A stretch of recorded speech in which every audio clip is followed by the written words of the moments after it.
25 avril 2025, peuple d'Afrique, peuple du monde libre, une fois de plus, recevez nos salutations. Comme d'habitude, dans le cadre de l'émission Les mots de Michael, nous Recording recevons in notre progress. frère, notre confrère, notre collègue, Michael depuis la Russie. Une fois de plus, il est question pour nous de découvrir et de commenter surtout l'actualité internationale à partir aussi de son point de vue.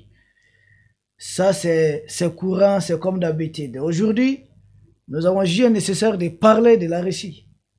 Parce qu'il y a partenariat entre la Russie, les pays de l'Est et d'autres pays africains. Mais concrètement, à quoi rime? C'est quoi la Russie même? C'est quoi un peu l'histoire de la Russie? Sa géographie? C'est quoi la Russie? Il est temps, avec Michael, qui est un Russe, vivant, résident en Russie, avec lui, nous pourrons découvrir beaucoup de choses. Peuple d'Afrique, peuple du monde libre, c'est parti. Et vous êtes bien branchés sur Gandhi Malian TV dans le cadre de l'émission Les mots de Michael. Michael, bonjour et recevez nos salutations. Bonjour Général, merci à vous de même. Et bonjour également l'audience du Gandhi Malian TV et tout le monde, toutes les personnes qui nous écoutent dans l'Afrique et partout ailleurs. Aujourd'hui je suis plus agité que d'habitude parce que aujourd'hui on a parlé de l'histoire de ma patrie, de la Russie que j'aime beaucoup. J'essaierai de vous présenter quelques points essentiels de notre histoire et de la structure de notre société. Comme bien sûr c'est un grand sujet qu'on pourra pas couvrir avec un seul numéro. Ok Michael, bienvenue à vous également.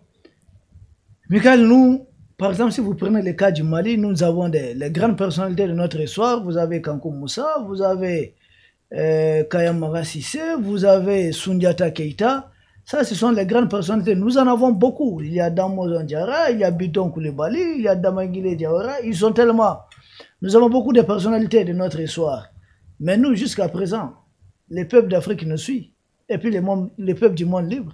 Nous voulons aussi savoir. Parce que si nous prenons au niveau de l'Afrique, on va vous parler de Sundiata Keita, on va vous parler de Chaka Zulu, on va vous parler du roi Alfonso Ier du Congo. Donc, chaque peuple connaît ses grandes ses grandes personnalités. En Russie, si vous devez, chaque Russe peut-être à son point de vue là-dessus, mais Michael, vous, qui vous retenez comme les trois grandes personnalités de la Russie, et si vous pouvez aussi citer quelques œuvres, c'est-à-dire quelques grands faits de ces personnalités qui puissent les accompagner. Quelles sont les trois grandes personnalités de l'histoire russe selon vous? Merci.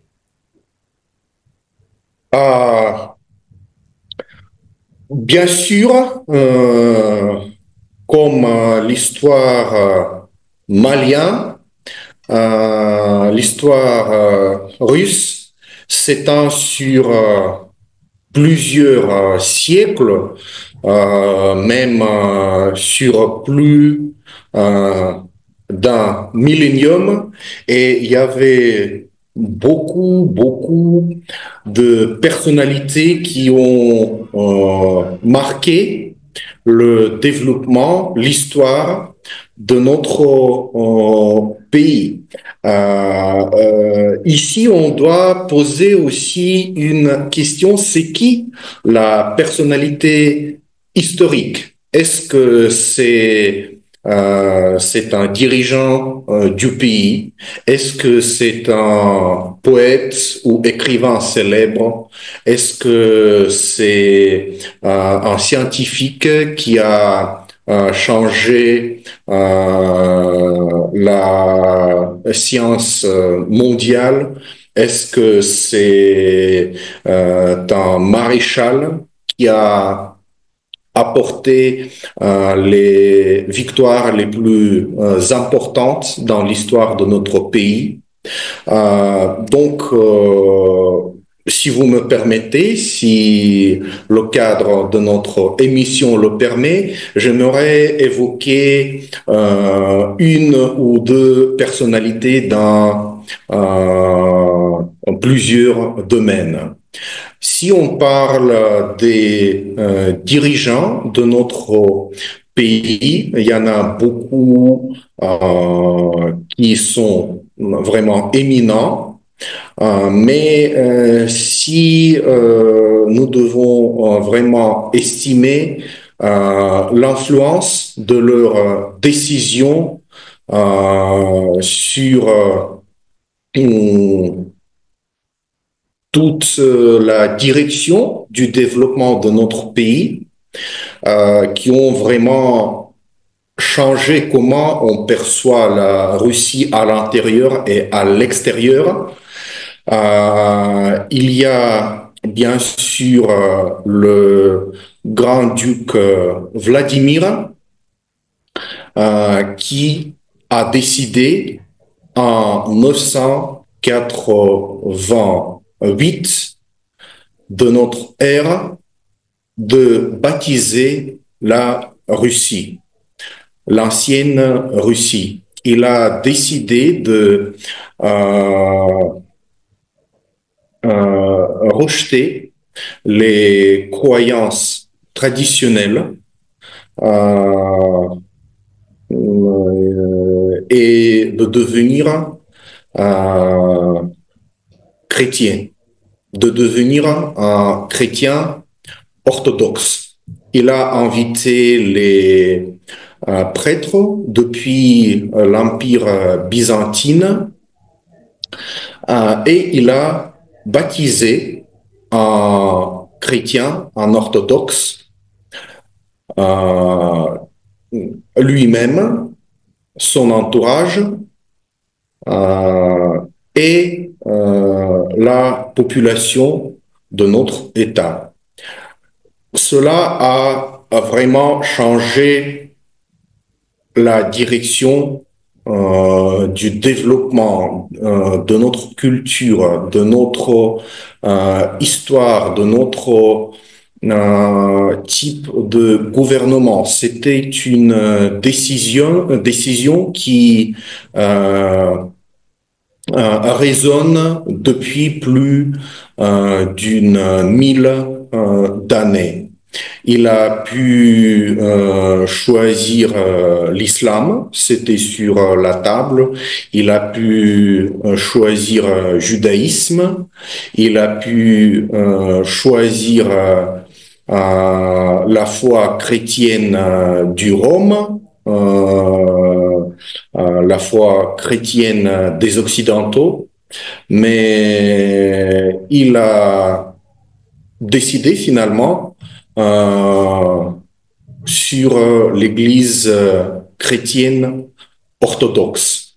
Et cela a beaucoup influencé notre culture, notre art, notre architecture, notre norme de morale. S'il a fait, s'il aurait fait un autre choix, s'il aurait opté pour une autre religion, nous ne pourrons même pas imaginer comment la Russie aurait été et s'il existerait. Ça, c'est un. Puis, nous avons eu Pierre le Grand, Pierre le premier empereur de la Russie qui a transformé notre pays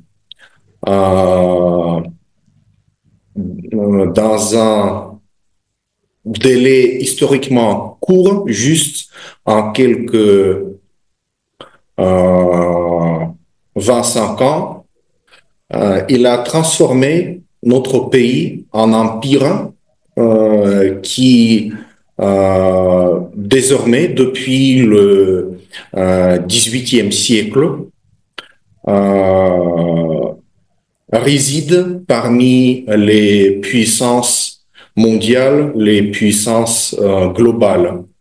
Il y a plus 300 d'années qu'il a créé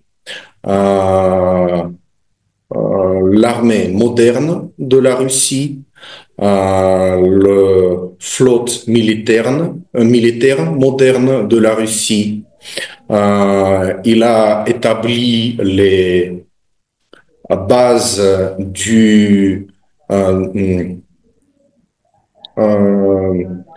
des structures gouvernementales.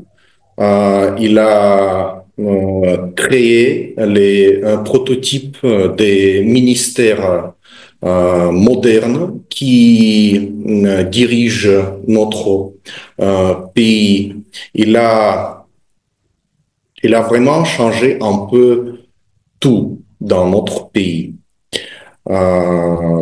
Et si on parle des personnalités historiques, plus ou moins modernes, c'est bien sûr Joseph Staline, Iosif Staline, qui, comme c'était le premier ministre anglais, Winston Churchill, il a caractérisé Joseph Staline avec les mots suivants.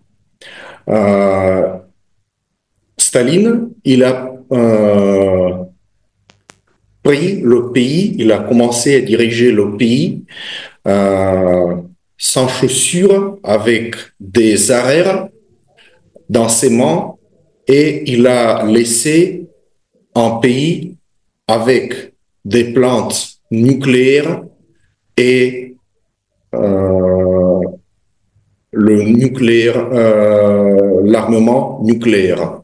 Et cet parcours, tous ces achèvements de Staline, c'est juste en quelques 20-25 ans. Ça, et sans oublier que c'est sous son leadership que notre pays, appelé à l'époque l'URSS, a connu la victoire sur l'Allemagne nazie. Il a sauvé notre peuple, et pas juste le sauver, mais il a également délivré les peuples européens et le peuple allemand lui-même de cette dictature allemande des nazis. Ce sont des personnalités historiques, peut-être les plus marquantes de mon point de vue. Bien sûr, on parle de Alexandre Pouchkine, un descendant africain qui est devenu le plus grand auteur, écrivain et poète de la Russie, qui a réformé la langue russe, qui a créé la langue russe moderne il y a 2 siècles, et jusqu'aujourd'hui, on parle la langue russe qui a été réimaginée par Alexandre Pouchkine, qui a vécu, qui a travaillé au début du 19e siècle. Juste aujourd'hui, on appelle la langue russe la langue de Pouchkine. Du point de vue des achèvements techniques, scientifiques, je crois que le sommet de ces achèvements, la personne qui est le symbole des achèvements, des sommets de la science russe, de la puissance économique et industrielle de la Russie, c'est bien sûr Yuri Gagarin, qui est devenu le premier cosmonaute de notre planète, qui est devenu le premier homme qui a quitté la planète Terre pour aller et explorer l'espace qui entoure notre planète. Donc, ça, ce sont peut-être des personnalités que j'aimerais que vous connaissiez. Ok, Michael, merci beaucoup. La Russie connaît tellement de personnalités, mais vous avez fait le choix de nous parler de ces trois grandes personnalités. Mais Michael, après ces personnalités, il y a aussi les grands faits, les grands moments de l'histoire de la Russie. Surtout ici en Afrique, nous entendons beaucoup parler de la révolution des bolcheviks. C'est quoi cette révolution des bolcheviks? Si vous pouvez nous en dire beaucoup plus. Euh, Bien sûr, c'est l'un des événements les plus marquants pour notre pays, euh, qui va s'inscrire dans le top 5, peut-être ou même top 3 des événements les plus importants dans l'histoire de notre pays. Euh, cette révolution des bolcheviks, ou comme on l'appelle la révolution d'octobre, ou comme on l'appelait sous l'URSS, la grande révolution socialiste d'octobre. Cet événement s'inscrit dans le contexte d'étape historique. Ça s'est passé en 1917, le 25 octobre de cette année. C'est vers la fin de la Première Guerre mondiale. La Russie a connu beaucoup de défaites sur les champs de cette guerre, ce qui a conduit en février de cette même année, en février 1917, à l'abdication de l'empereur russe Nicolas le Deuxième et à la abolition de la monarchie en Russie, qui a été transférée à une république. Mais malheureusement, le gouvernement provisoire de cette république russe n'a pas pu stabiliser la situation. Le peuple russe a été très fatigué par cette guerre. Il a connu de la famine, des coupures des liens logistiques. Il a connu des milliers, des millions de ces il a connu des millions de pertes sur les champs de bataille de la Première Guerre mondiale.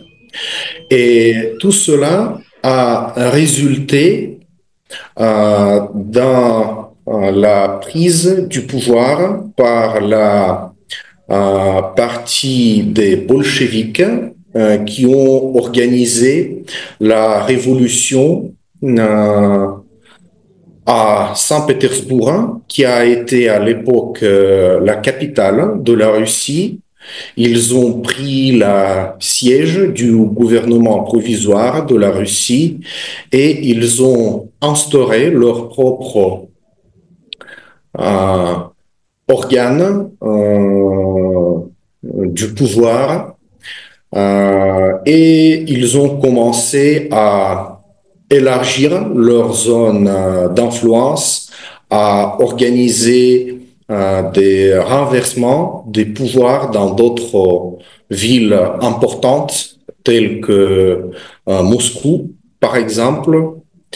Et cela a résulté dans un autre événement très marquant, très important et très sombre dans l'histoire de notre pays, c'est la guerre civile entre les bolcheviks, entre les communistes, on les appelle les rouges, et les blancs. Les blancs, ce sont des acolytes de l'ancien régime et ils sont pour la restauration de la monarchie, pour la restauration des entreprises, de l'Institut du droit privé les deux parties, les deux visions pour le futur de notre pays. Et ces partisans commencent à lutter les uns contre les autres. Et ça se continue pendant quelques années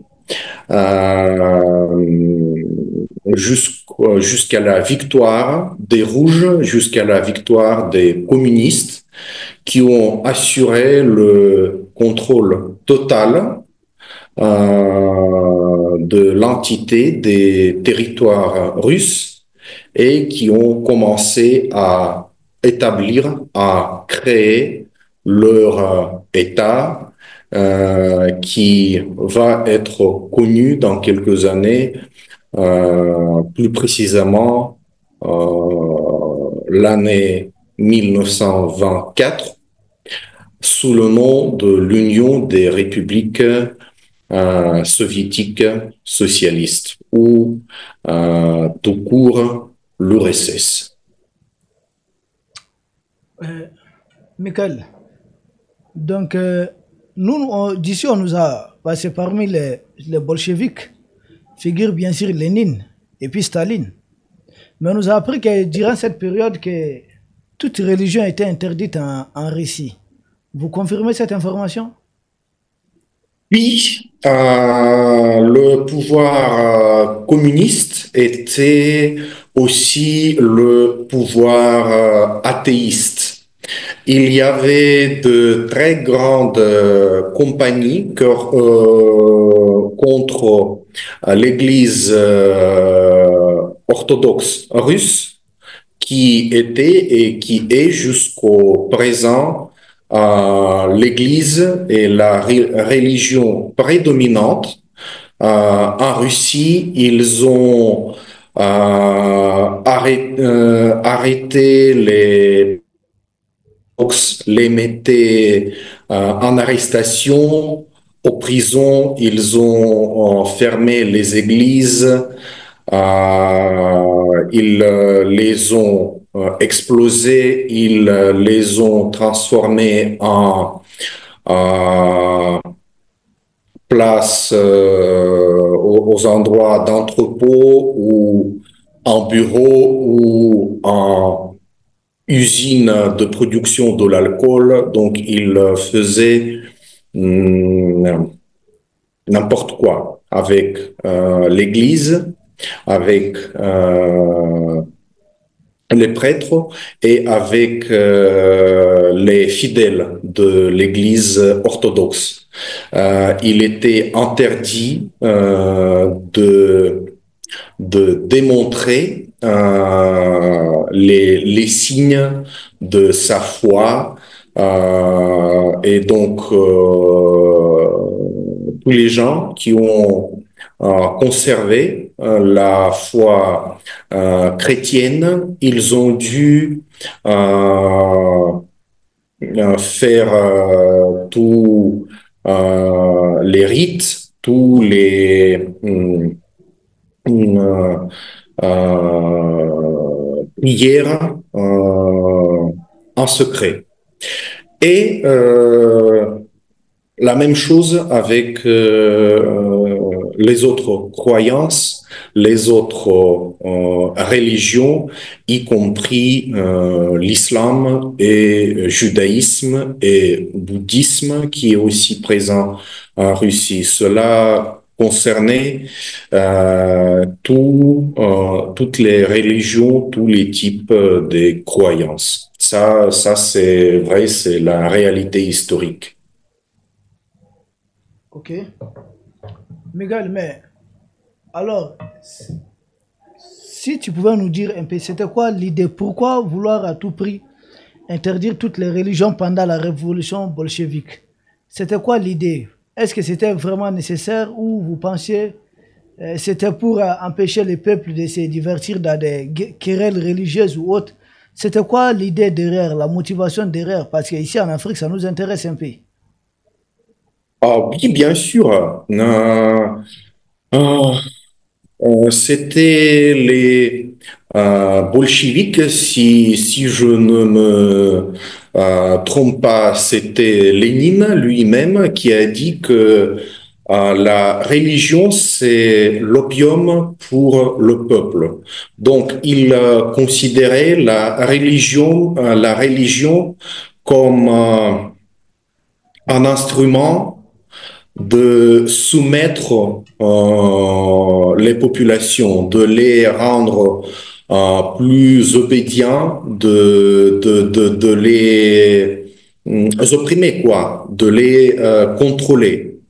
Il considérait la religion et les institutions de religion, c'est-à-dire l'Église, en tant qu'instrument pour le contrôle du peuple. Ça, c'est un. Deux, c'est aussi qu'on voulait un peu remplacer euh,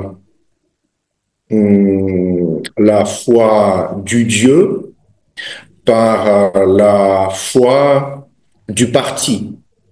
Il voulait que cette ardeur religieuse soit transformée en ardeur politique.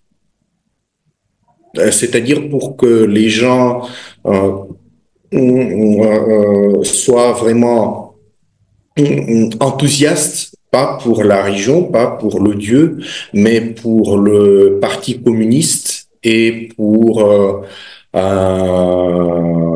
la cause commune de ce parti et de leur pouvoir. Et le troisième point, qui est peut-être aussi important, ce n'est pas un secret, je crois, que n'importe quelle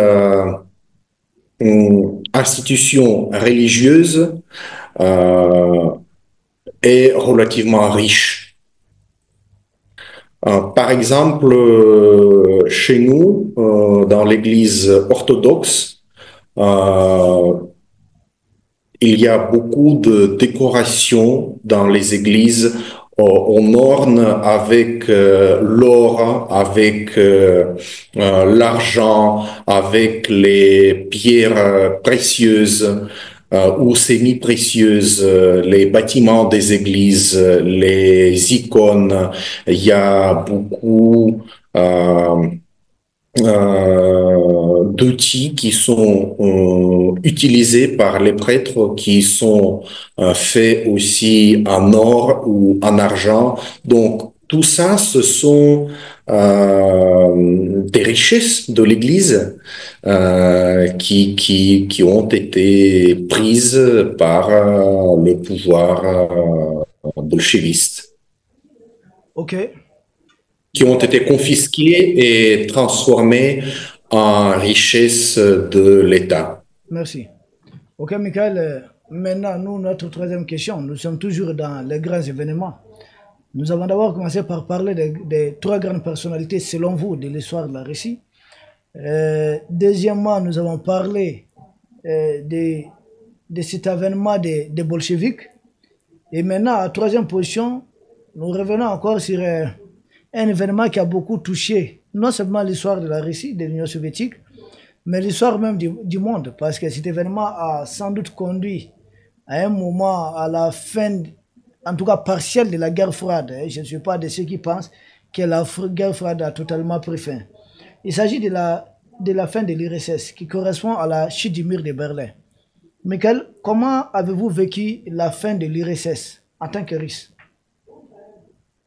Bon, moi, je suis assez jeune. Quand même, la chute de l'URSS s'est passée il y a 35 ans. Donc, moi, je n'étais là pour être le témoin oculaire de la chute de l'URSS et ce qui en a suivi, mais bien sûr, mes parents, mes parents proches ou éloignés, mes amis, les gens avec lesquels je travaille, il y a beaucoup de personnes qui ont vécu cela. Et moi, en tant qu'un citoyen russe, j'ai bien sûr étudié cette question.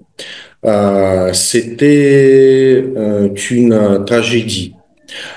C'est notre président, Vladimir Poutine, qui a traité la chute de l'URSS de la plus grande crise humanitaire du XXe siècle.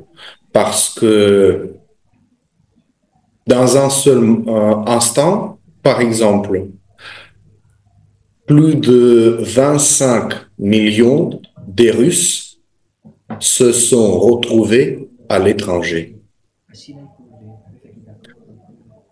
Un instant, c'était un pays intègre, et dans un autre instant, des dizaines de millions de Russes ethniques ou des représentants d'autres ethnies qui se considéraient comme de l'origine russe, de la culture russe, qui se jugeaient d'être citoyens soviétiques russes.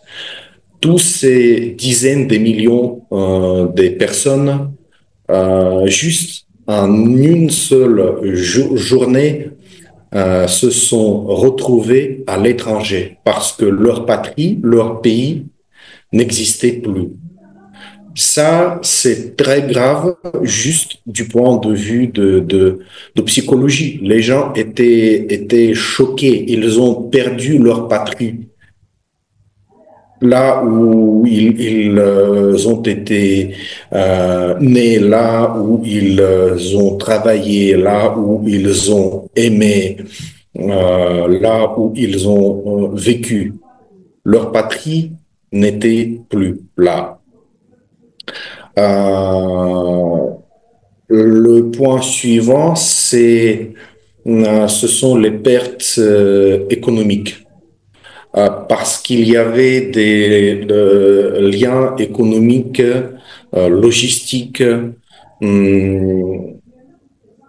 juste indissolubles entre les républiques qui faisaient partie de l'URSS. Et encore une fois, en une seule journée, les républiques qui faisaient partie d'un seul pays sont devenues indépendantes. Ils sont des États indépendants, donc il faut des frontières, il faut des douanes, il faut des impôts, des taxes, le contrôle migratoire, cela a rompu beaucoup des liens entre les sites industriels, entre les économies des régions de l'ex-URSS. Et puis, bien sûr, ce sont des conflits, des guerres, que ce soit à l'intérieur du pays, comme par exemple avec les deux guerres en Tchétchénie, que ce soit euh, les attaques ethniques contre les Russes dans les républiques ex-soviétiques, que ce soit les clashs entre les républiques indépendantes. Sur la question de délimitation des frontières, que ce soit juste les tensions interethniques dans les républiques, comme par exemple ça fait le cas de l'Asie centrale, où jusqu'à cette année-là, les trois pays, Tadjikistan, Ouzbékistan et Kyrgyzstan, n'avaient pas des frontières délimitées entre eux. C'est juste la fin de l'année 2024 ou le début de cette année que ces pays ont signé l'accord sur la délimitation des frontières. Donc, jusqu'au présent, jusqu'aujourd'hui, nous devons vivre et subir les conséquences de la chute de l'URSS. Et ça, c'est vraiment une tragédie dont les conséquences dans tous les domaines, on peut énumérer pendant des heures. Oui, Michael, tragédie, la fin de l'URSS, la chute de l'URSS. Mais après, il y a un grand homme qui est arrivé, qui est en train de remettre vraiment, qui est en train de permettre à la Russie de retrouver sa grandeur. C'est le président actuel de la Russie. Il s'agit de son Excellence, le président Vladimir Poutine. Comment voyez-vous aussi l'arrivée de ce grand homme à la tête de la Russie? Comment vous vivez cela? C'est quoi votre analyse en tant qu'un expert des questions internationales et surtout à partir de Moscou? Ah, oui, c'est une personne qui a rétabli la Russie, qui a rétabli le respect de la Russie à elle-même, qui a rétabli la dignité, la souveraineté de notre peuple, parce que malheureusement, dans les années 90, qui ont suivi la chute de l'URSS, il y avait vraiment un tourbillon de changement des pouvoirs, de gaspillage des biens nationaux, de la privatisation. C'est comme ça qu'on appelle en Russie le processus de dénationalisation des entreprises, des logements, des usines, des sites énergétiques et industriels. Il y avait vraiment beaucoup de questions, beaucoup de problèmes. Monsieur Poutine, comme il l'a dit à plusieurs reprises dans plusieurs interviews, n'a jamais pensé, n'a jamais voulu devenir le président, le leader, disons, suprême de notre pays. Il a commencé sa montée au pouvoir au milieu des années 90.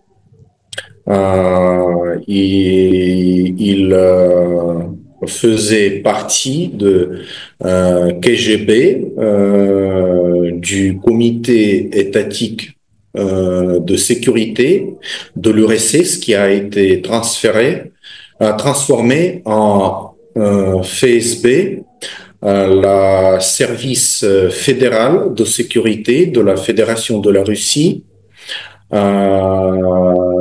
dont il est devenu le directeur en 1997, si je ne me trompe pas. Puis, il a été reconnu et apprécié par le président à l'époque, Boris Yeltsin. Donc, président Poutine est devenu le premier ministre de notre pays en 1998. Et en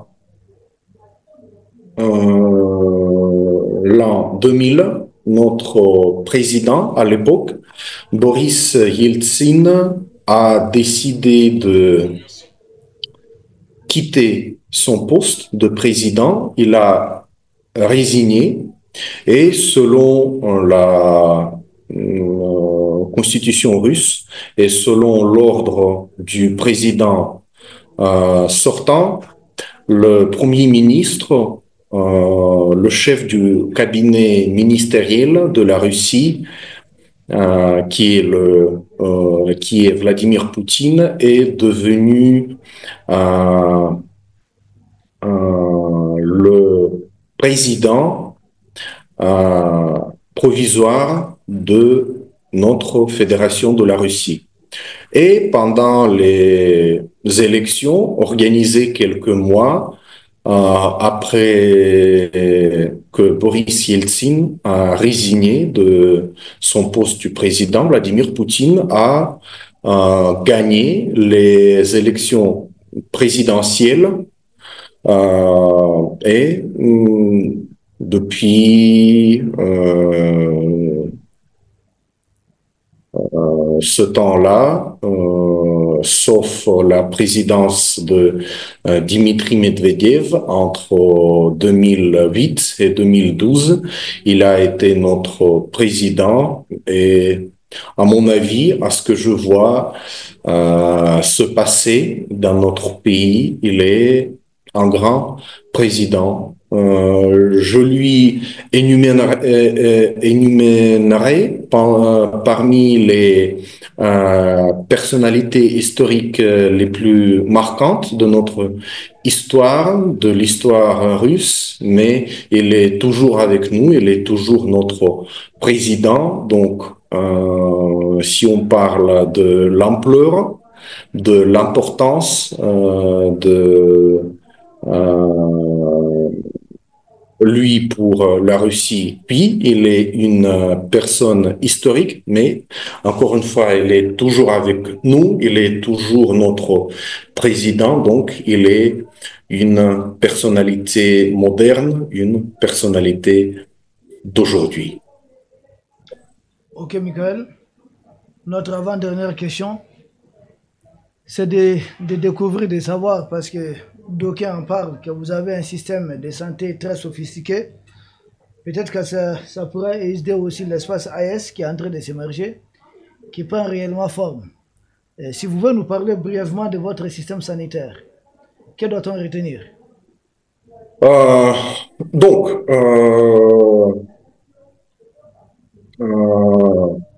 nous avons notre ministère de soins de santé. Nous avons des organismes régionaux et municipaux qui font la partie de ce ministère. Il y a des départements municipaux et des ministères régionaux de santé qui gèrent ce système sanitaire de notre pays, qui est représenté par des hôpitaux, par des polycliniques, euh, par par d'autres institutions qui sont intégrées dans ce système. En Russie, il existe ce système qu'on appelle l'assurance médicale obligatoire, qui est fournie, payée par l'État russe. Donc, chaque personne a un document qui est cette assurance médicale obligatoire. Il y a des données, des détails personnalisés de chaque tel document, avec lesquels la personne qui entre aux urgences, aux hôpitaux, à des polycliniques, est identifiée et traitée. Ça, c'est gratuit, c'est financé à 100% par l'État russe. Donc, tous les analyses médicaux, donc les analyses de l'urine, les analyses sanguines, sont effectuées dans les laboratoires étatiques. Les médecins travaillent et ils sont payés, ils sont salariés par l'État, donc les consultations chez les médecins sont également gratuites. Et si on parle d'une situation plus ou moins grave, là où il faut hospitaliser la personne, elle est également hospitalisée et traitée par les médecins et les infirmiers dans des hôpitaux aux frais de l'État. Il existe aussi depuis l'Union soviétique un système que j'ai pas vu dans d'autres pays, qui est plus ou moins unique par notre pays. Pour notre pays, il y a les urgences dans des hôpitaux où on peut venir soi-même pour des consultations urgentes, mais il existe aussi les ambulances en Russie. Donc, ce sont des équipes, des médecins avec des infirmiers qui arrivent aux malades où il soit, chez lui, au travail. Donc, ce système d'ambulance qui sont gratuits pour toute la population de la Russie est assez unique. Moi, personnellement, après l'une de mes missions en Afrique, au Mali, je suis rentré en Russie avec malaria et j'ai vécu cette expérience moi-même. J'ai appelé l'ambulance, ils m'ont examiné, ils m'ont diagnosé au préalable avec le paludisme et m'ont envoyé dans un hôpital qui est spécialisé sur le traitement des maladies tropicales. Donc, l'arrivée de cette ambulance et la transportation jusqu'à l'hôpital a été gratuit et puis j'ai passé une semaine dans l'hôpital en traitement contre le paludisme, ce qui a été également gratuit à 100%. On m'a même donné quelques médicaments pour que je les prenne après avoir quitté l'hôpital pour les prendre pour continuer la médication à la maison. Donc, euh, peut-être il y a des pays où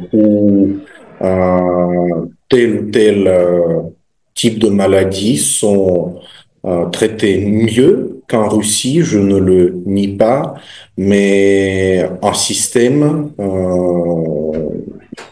sanitaire qui est gratuit à 100% pour la population avec n'importe quel type de maladie, avec n'importe quel type de problème avec le santé.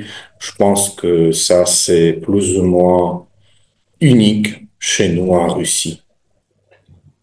Ok, Michael, une bonne chose. Nous espérons que nous aussi, dans l'espace AS, un jour, le paludisme sera traité sans doute gratuitement.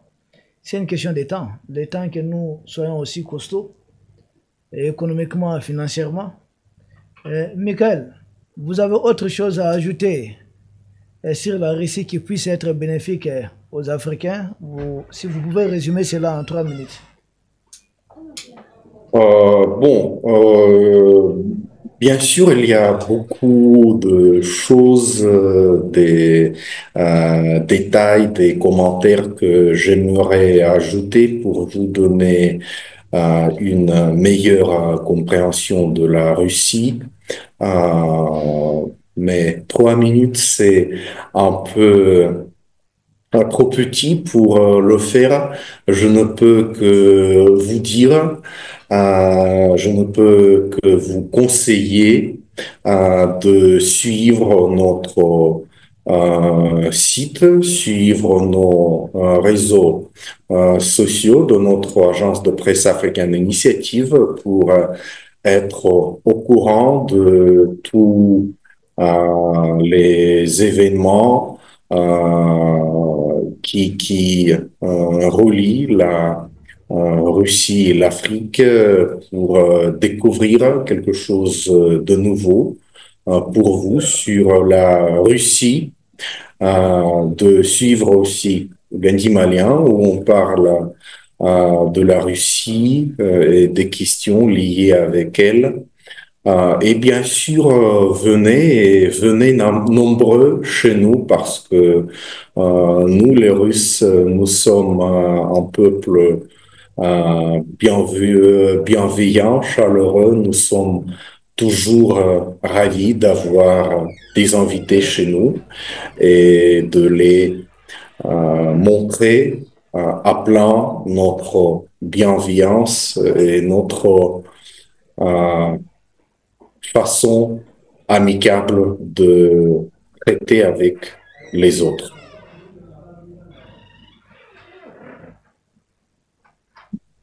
Merci. Michael, je pense que nous arrivons au terme de cette émission.